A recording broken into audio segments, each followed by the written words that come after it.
Hey, I'm Vass and I play in La Dispute. This is for peta2.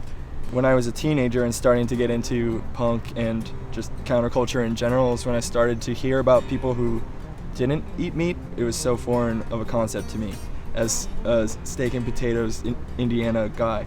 I remember watching Meet Your Meat when I was maybe 15 or 16, and then from there doing my own research, reading books about dietary habits, and once I became vegetarian and moved out of my parents' house, they weren't vegetarian or anything, so they're like, where are you finding out this sort of thing? And it's kind of cool because in the few years that I have been vegan and stuff, they've learned a lot from dealing with me. One of my favorite things to do to convince somebody it's not just salad and french fries or something is like cook for somebody or tell them about a cool restaurant in their town, if there is one, and sharing recipes, sharing actual food.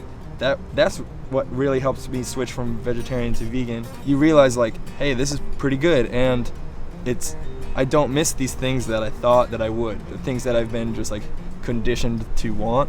Flip that switch in your mind, like those can go away and I can still eat really well, and there's all these options, a million things in the world to eat.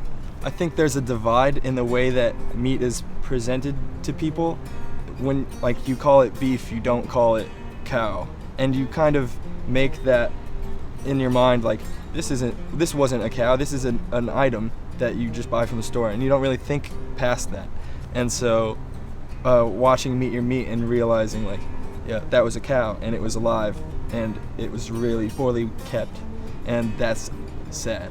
Having pets, being a kid, you start to question like, well, my dog is awesome and fun and it's treated really well, so why aren't other animals, like what makes that animal any better than this one?